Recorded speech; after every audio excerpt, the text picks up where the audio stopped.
벌써 오늘이 8월의 첫 주일이고 입추 오늘입니다. 밖은 많이 덥지만은 이렇게 무더위와 싸우다 보면 어느덧 연말을 맞이할 준비를 해야 됩니다. 시간이 참 빠르게 지나갑니다. 오늘부터 우리 교회는 다시 확산하고 있는 코로나19를 미리 예방하자, 그런 의미에서 8월 한 달 동안은 주일 점심을 중단합니다. 오후 예배도 그래서 이제 모이지 않습니다. 우리 교회가 자진해서 선제적 방역을 시작해 보는 겁니다. 우리가 살아가는 세상은 지금 이렇게 매우 불안하고 미래가 불투명합니다. 세상은 다양한 위기 극복의 처방을 내놓고 있지만 우리 그리스도인들은 이 위기를 통해서 주님이 우리에게 무엇이라고 말씀하시는가, 이걸 우리가 들을 수 있어야 되는 겁니다. 오늘 우리가 읽은 신약의 본문은 오래전부터 우리가 충분히 유었을 내용을 담고 있습니다. 예수님이 자신을 따르는 유대 사람들에게 말합니다. 너희는 진리를 알게 될 것이며 진리가 너희를 자유롭게 할 것이다. 자유라는 말은 해방, 구원이라는 단어와 같은 뜻입니다. 그래서 이 구절을 우리가 익숙한 종교적 단어로 바꾸면 너희가 진리를 알게 될 것이며 진리는 너희를 구원할 것이다, 이렇게 우리가 바꾸어도 됩니다. 그러면 우리 생각해 봐야죠. 진리란 무엇인가? 진리란 무엇인가? 진리라는 단어를 동양적 용어로 바꾸면 도라는 단어가 적절할 겁니다. 그리스도인은 진리, 도라는 단어를 어렵게 생각할 필요가 없습니다. 예수님이 말씀하십니다. 내가 곧 길이요 진리요 생명이니, 그렇게 말씀하셨습니다. 기독교에서는 예수 그리스도가 곧 진리, 곧 도라, 이렇게 말합니다. 예수 그리스도를 아는 사람은 자유한 인생을 살아가며 구원의 인생을 살아가게 된다는 예수님의 말씀이 오늘의 말씀입니다. 이런 예수님의 말씀을 들은 유대인들이 문제 제기를 하는 거예요. 우리는 지금까지 아브라함의 자손으로 살아왔습니다. 우리는 누구에게도 종노릇 한 적이 없습니다. 그런데 어찌해서 당신이 우리에게 자유를 준다, 이렇게 말합니까? 자유를 준다는 말은 내가 누군가에게 종노릇 한다, 그런 전제가 깔려 있는 거죠. 예수님 당시의 유대인들은 자신들이 무엇에 얽매여 종노릇 하고 있는지조차 몰랐습니다. 예수님 당시 유대인들은요, 정치적으로는 로마에 얽매여 식민지 생활을 하고 있었습니다. 하지만 로마의 정치적 억압보다도 더 강력하게 유대인들을 얽매는 그 무엇이 있었습니다. 그것은 모세율법입니다. 유대인들에게 있어서 모세율법은 하나님의 직접적인 계시입니다. 복종만이 요구되는 절대적인 법입니다. 이 때문에 모세율법은 유대인의 신앙과 정신을 올가매는 강력한 도구였습니다. 기독교인들은 율법을 은혜와 대립되는 개념으로 이해를 합니다. 그런데 원래는 여러분 그렇지가 않았어요. 원래는요, 모세가 제정한 율법은 모세 시대의 이스라엘 백성들에게는 꿈과 희망을 주는 은혜의 법이었습니다. 모세 당시에는 이스라엘 백성들이 자유롭게 공동체 생활하는데 꼭 필요했던 구원의 법이 모세 율법입니다. 그런데 이게 긴 시간이 흐르면서 모세 율법은 법을 집행하는 사람들에 의해서 처음의 법 정신을 잃어버린 거예요. 모세 율법은 유대인들에게 율법의 종이 되도록 그들의 정신에 멍에를 씌웠습니다. 그래서 율법은 이제 백성들을 자유하게 하는 법이 아니라 백성들을 더 얽어매고 착취하는 가진 자들의 법으로 전락해 버렸습니다. 예를 하나 들어보면 모세가 제정한 정결법에 따르면요, 식사를 하기 전에 반드시 손을 씻어야 합니다. 이제 식사 전에 손을 씻는 일은 상식이 아니라 이건 법입니다. 지켜야 되는 거예요. 이 정결법을 지키다가 죽은 랍비의 이야기가 전해져 내려옵니다. 감옥에 갇힌 랍비는 죄수들에게 주어지는 작은 양의 물로 밥을 먹기 전에 손을 씻었습니다. 죄수에게 주어지는 물이 작은 양이기 때문에 손을 씻고 나면 마실 물이 없는 거예요. 어찌어찌해서 음식을 먹었지만 손 씻는데 물을 소비해서 마실 물이 없습니다. 다음 식사 시간에도 작은 양의 물이 들어오는데 손을 씻지 않고 목마라서 물을 먹으면 정결법을 어기는 것이 됩니다. 그래서 손을 씻는데 다 사용합니다. 그러다 보니까 몇 끼 물을 먹을 수가 없어서 나중에는 목이 말라 죽었다. 참 웃지 못할 이런 사건이란 겁니다. 식사 전에 손을 씻으라는 정결법은요, 먼지 많은 사막에서 전염병 위험에 노출되어 있는 사람들에게 위생적인 관점에서 정해진 법입니다. 많은 생명을 살리고자 정해놓은 법이 이게 정결법이에요. 그 법을 어느 형편에서든지 간에 절대적으로 지켜야 하는 법으로 알고 물이 충분히 주어지지 않은 감옥에서까지 지키다가 오히려 생명이 파괴됩니다. 이렇게 예수님 당시의 율법은 유대인들의 신앙과 정신을 얽어매고 있었습니다. 이런 상태를 율법의 종노릇한다, 이렇게 표현합니다. 이렇게 율법에 얽매여 살아가는 유대인들에게 예수님은 율법이 사람을 얽어매는 법이 아니라 자유를 주는 법, 구원의 법임을 깨우쳐 주셨습니다. 율법에 매여 살아가는 사람들이 예수님의 눈으로 율법을 보면 자유하게 됩니다. 진리이신 예수님은 율법의 종이 되어 살아간 유대인들에게 율법을 새롭게 해석하고 융통성 있게 삶에 적용하도록 가르쳐 주셨습니다. 예수님이 율법으로부터의 자유, 율법의 종으로부터의 구원을 주었습니다. 이제 이 시대를 살아가는 저와 여러분을 한번 생각해 봅시다. 이 시대의 저와 여러분은 무엇의 종노릇하며 살아가고 있습니까? 여러분들도 어떤 유대인들처럼 아니 우리가 누구의 종노릇하고 있나요? 그렇게 질문하시겠어요? 곰곰이 생각해 보면요, 현대인들도 사실 많은 것에 얽매여 살아가고 있습니다. 우리에게 주어진 인생을 열심히 살다 보면 나도 모르게 내가 몰두하고 있는 그 어떤 것에 얽매이게 되는 거예요. 우리가 좋아하는 그 무엇을 열심히 추구하다 보면 그것에 집착하게 되고 나도 모르게 집착하는 그것에 종이 되어 살아가게 됩니다.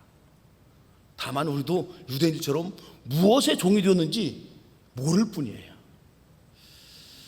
여러 가지가 있지만 우리가 보편적으로 종로로 하고 있는 두 가지를 말씀을 드리려고 합니다. 이 땅의 모든 사람들은요, 사상, 이념의 종노릇하며 살아갑니다. 인류의 반은 공산주의 사상의 종노릇하며 살아가고 인류의 반은 자본주의 사상의 종노릇하며 살아갑니다. 공산주의에서는요, 사람을 혁명의 도구로 봅니다. 혁명을 위해서는 부모도 형제도 친구도 하나의 수단, 하나의 도구로 취급합니다. 인간이 목적이 아니라 인간을 수단으로 보는 공산주의 사상을 신봉하며 살아가는 사람은 이게 사상의 종노릇하고 있습니다. 인류의 반은 지금 이런 공산주의 사상에 얽매여서 살아갑니다. 이렇게 사상의 종노릇하는 사람들이 사는 사회에서 사상의 자유를 선포하는 예수님은 매우 위험한 인물입니다. 그래서 공산주의자들의 눈을 보면 예수님은 반동일 수밖에 없습니다. 예수를 믿으면 공산주의 사상에서 자유함을 얻을 수가 있습니다. 이런 이유로 공산주의에서는 예수 그리스도야말로 최고의 위험한 인물로 취급합니다. 이 때문에 공산 국가에서도 종교의 자유가 있다 주장하지만 공산주의 체제 안에서만 교의를 헌응하는 거예요. 이와는 반대로 인류의 반은 지금 자본주의 사상에 얽매여 살아갑니다. 자본주의 사상은 이윤을 추구하고 자본을 축적하기 위해서 인간을 수단이나 도구로 취급합니다. 인간을 목적이 아닌 수단과 도구로 본다, 이런 점에서요, 공산주의 사상과 자본주의 사상은 비슷합니다. 우리 사회에서 자주 일어나고 있는 파업이 있죠. 파업이라는 것도 결국에는 임금 문제, 돈 문제입니다. 돈 문제. 노동자들은 인간답게 살아갈 수 있도록 돈을 좀 더 주세요, 이렇게 주장을 합니다. 자본가들은 더 많은 이윤을 남기기 위해서 인건비를 좀 줄여야 합니다, 이렇게 주장을 합니다. 여기서 나오는 충돌이 파업입니다. 우리가 살면서 여러분 쉽게 이런 말 많이 하죠. 야, 돈 때문에 사람이 죽기도 하고 돈 때문에 사람이 살기도 하는 거예요. 우리 그거 많이 듣잖아요. 이것이 자본주의 사상입니다. 예전에는요, 인생의 멘토라고 하면은요, 성직자, 교수님들, 사상가들, 이런 사람들을 인생의 멘토로 알고 그런 사람들의 강연을 많이 초청해 들었습니다. 지금 어떤 줄 아세요? 지금은 인생의 멘토라고 하면은요, 대부분 CEO를 갖다가 초청해서 듣습니다. 저와 여러분은 알게 모르게 이 자본주의 사상에서 사실은 종 노릇하며 살아가는 겁니다. 이런 자본주의 사회에서 나눔과 섬김을 말하는 예수 그리스도는 용공이고 좌경이 됩니다. 예수님은 자본이 인간에게 참 행복을 가져다 주는 것이 아니고 하나님의 말씀이 인간에게 참 행복을 가져준다, 그리 가르치십니다. 혼자서 많은 자본, 즉 돈을 축적하고 사는 것보다는 다른 사람들과 나누며 더불어 살아가는 것이 행복이다, 그리 말씀하십니다. 그래야 진정한 자본으로부터의 자유, 물질로부터의 구원을 얻는 인간이 된다고 선언합니다. 이 때문에 자본주의 사회에서도 예수 그리스도야말로 최고로 위험한 인물입니다. 진리신 예수님을 안다면 인간은 수단과 도구가 아니라 인간 자체가 목적이 됩니다. 진리신 예수님은 자본주의 사상으로부터의 진정한 자유 그리고 구원을 주시는 분이십니다.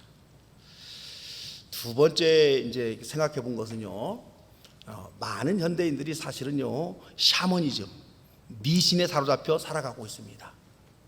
지난 1월에 이 정치권에서 무속을 비난한다 해서 여의도에서 200만 명의 무속인들이 모인다, 이렇게 발표해서 깜짝 놀란 적이 있습니다. 아니, 우리나라에 무당이 200만 명이나 된다는 것인가? 좀 과하게 잡았다 하더라도 무당이 100만 명 정도는 될 것이다 하고 보기 때문에요, 이게 대단한 수입니다. 신에 대한 잘못된 이해가 미신의 뿌리인데요, 여전히 현재인은 잘못된 종교의 노예로 살아가고 있습니다. 이 미신적 신앙은요, 비기독교인들에게만 있는 게 아닙니다. 예수 믿는 기독교인들 가운데서도 미신적인 예수 신앙을 가진 분들이 참 많이 있습니다.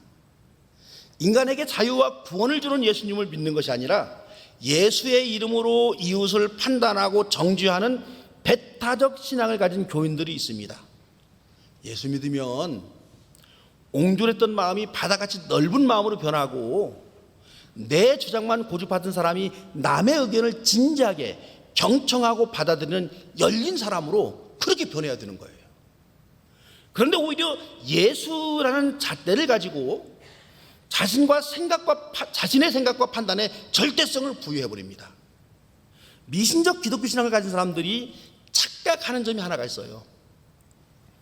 이건 여러분 잘 들으세요.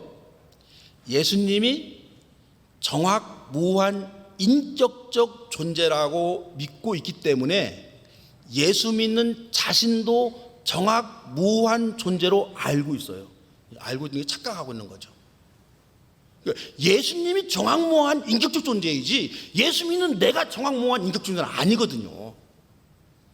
예수님은 분명히 흠이 없는 완전한 존재입니다. 그렇게 고백합니다.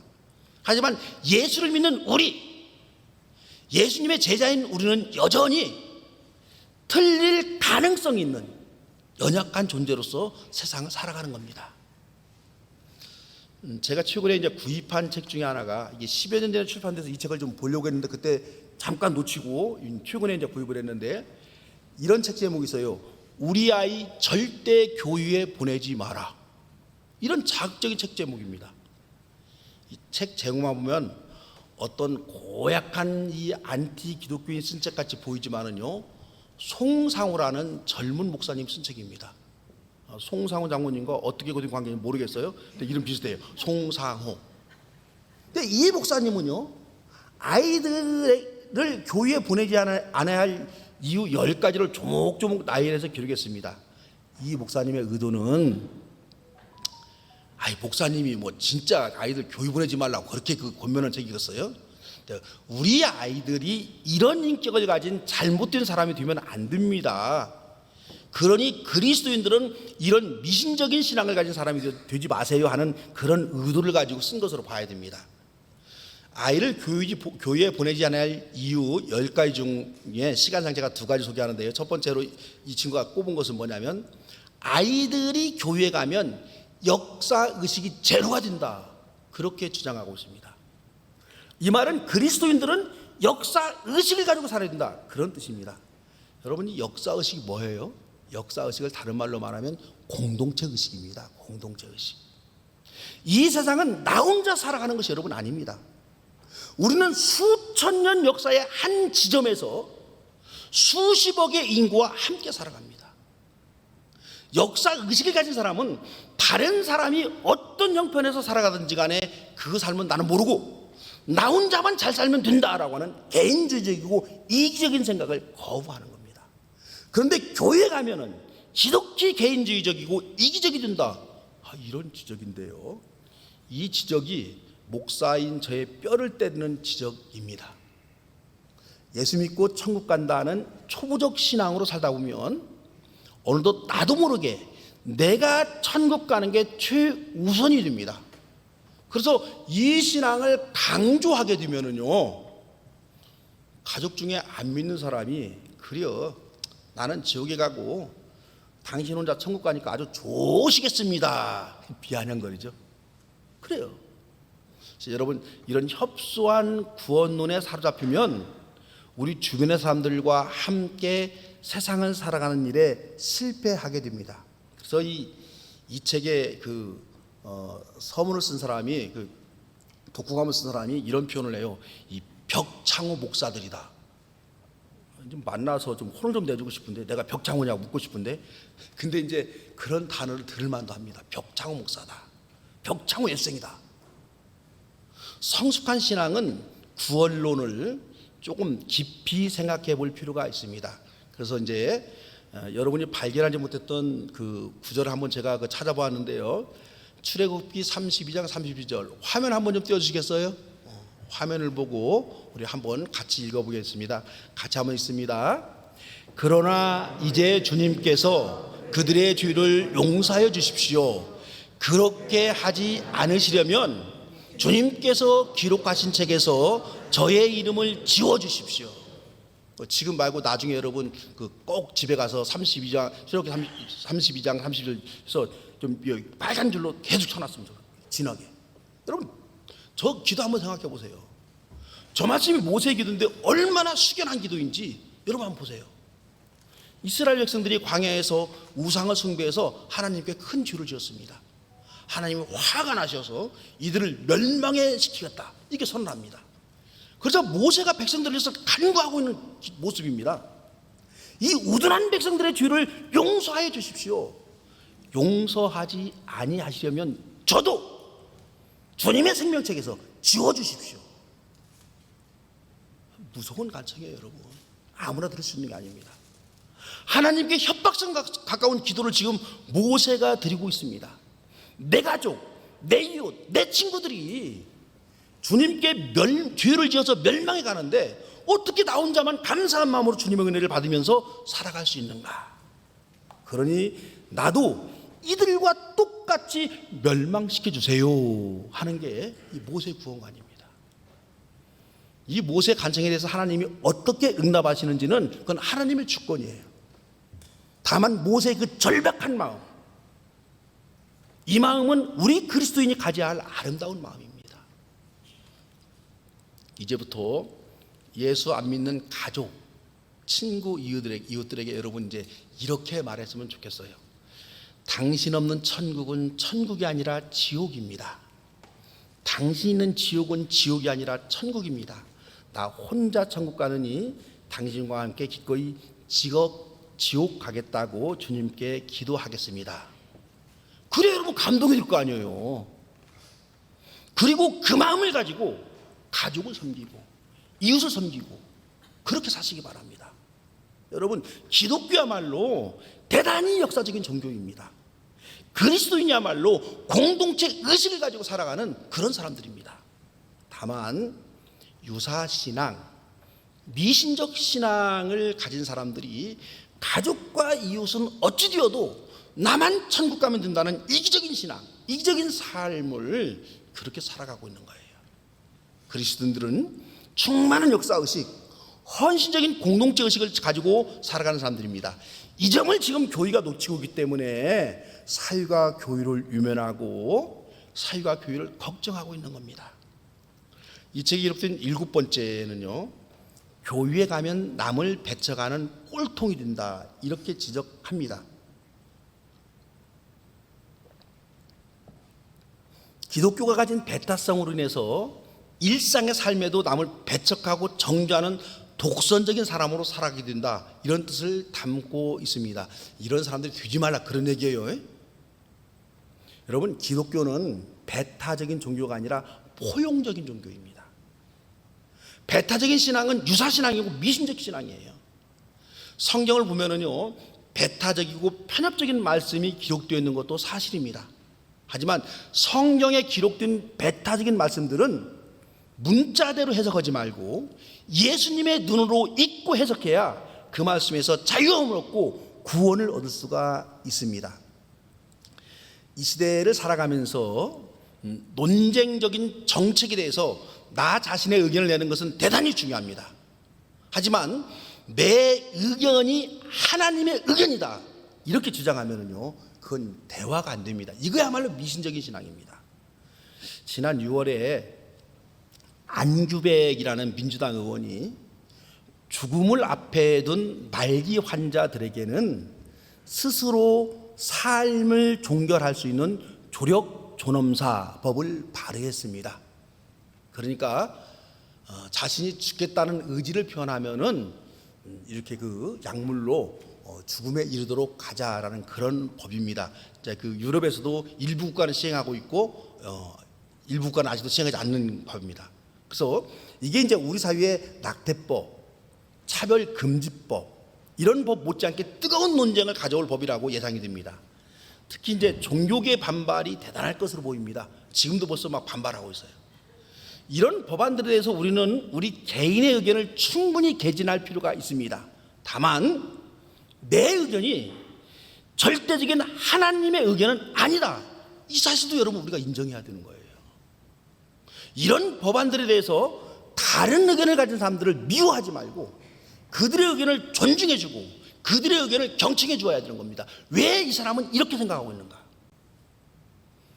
그런데 이 기독교인들은요, 이런 논쟁적인 문제점들을 주장을 하면서 어디다 갖다 붙이냐면은 내가 주장하는 이것이 하나님의 뜻입니다, 하나님의 의견입니다, 이렇게 주장해 버립니다. 이러니 편협적이고 독선사적인 사람으로 이렇게 평가받는 거예요. 이런 신앙이 미신적 신앙입니다. 여러분, 복음이 한국 사회에 처음 들어왔을 때 우리 사회는 문제가 참 많은 사회였습니다.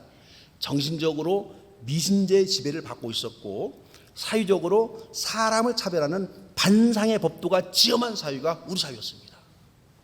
이 땅의 백성들, 이 땅의 민중들은 그 어디에서도 사람 대접받지 못하고 희망 없이 살아가는 그런 시대였습니다. 이런 우민화된 사회를 바라보면서 선교자들은 예수만이 희망이다, 그렇게 선포했어요. 예수의 이름으로만 구원받을 수 있다, 이런 복음을 전했습니다. 우리가 지금 생각해 보면 저거 참 배타적으로 복음 전한 거 아닌가, 그렇게 보이지만은요, 그 시대에는 배타적인 예수 천국 복음이 삶에 짓눌린 우리 선조들에게 희망으로 다가왔습니다. 교회에 가면은 조상 귀신 등 온갖 귀신들의 지배에서 벗어날 수가 있었습니다. 교회는 차별을 당연시하는 반상의 법도가 작동하지 않았습니다. 남성 중심의 남존 여비 사상도 통용되지 않았습니다. 교회에서는 모두가 존중받는 하나님의 자녀들입니다. 이 때문에 그 당시 우리 사회에 예수님만이 구원이시고 예수님만이 희망이라는 복음은 정당했습니다. 하지만 예수님만이 유일한 구원의 길이라는 이 복음이 예수 안 믿는 사람을 멸망의 자식이라고 해서 멸시해도 된다, 이런 말은 절대 아닙니다. 예수 안 믿는 심약한 사람을 예수의 이름으로 박해하라, 그런 의미 절대로 아닙니다. 예수님만이 구원의 길이다, 이 말은 예수 믿으면 죄인도 병자도 약자도 장애인도 여자도 아이들도 모두 사람 대접받게 됩니다, 이런 말이고요. 이런 연약한 사람들을 사람 대접해주는 그런 마음을 갖게 됩니다, 그런 뜻입니다. 그러므로 예수 믿으면 남을 배척하는 꼴통이 아니라 모든 사람들을 받아주는 열린 사람이 되어야 됩니다. 그런데 그리스도인들 가운데서는 오직 예수라고 하는 이 귀중한 신앙 고백, 이 귀중한 신앙 고백이 담고 있는 그 본래 뜻은 잊어버리고 남을 멸시하는 배타적인 신앙으로 인식하는 분들이 계십니다. 이런 신앙이 유사 신앙이고 미신적 신앙입니다. 이런 배타적이고 편협적인 신앙은 예수 신앙이 아니고 오히려 예수의 이름으로 잘못된 신앙의 종로를 하고 있는 거예요. 이런 배타적인 예수 신앙에서 해방받고 구원받아야 예수님의 참 제자가 됩니다. 저와 여러분은 진리신 예수님으로 인해서 자유를 얻은 사람, 구원을 얻은 사람입니다. 열심히 신앙생활을 하다 보면 우리도 어느덧 나도 모르게 이 배타적인 유사신앙에 젖어드는 것도 사실입니다. 그래서 우리는 때때로 우리 신앙을 성찰해 볼 필요가 있어요. 진짜 예수를 따르고 있는가? 아니면 예수의 이름은 부르지만 예수와는 등진 미신적 신앙으로 살아가는지 우리가 이 점검하면서 신앙생활을 해야 합니다. 진리신 예수 그리스도로 인해서 자유한 사람, 진리신 예수 그리스도로 인해서 구원받은 그런 사람으로 일생을 살아가시기를 주의 이름으로 축원합니다. 사랑의 주님, 우리에게 구원을 주신 예수님만을 찬미하고 찬양하며 일생을 살아가는 저희들 되게 하여 주시옵소서. 예수로 인해서 우리가 좀 더 넓은 사람, 예수로 인해서 우리가 좀 더 큰 사람, 예수로 인해서 우리가 더 속 깊은 마음을 가진 그런 열린 사람으로 살아갈 수 있도록 돌보시고 인도해 주시옵소서. 예수님의 이름으로 기도합니다.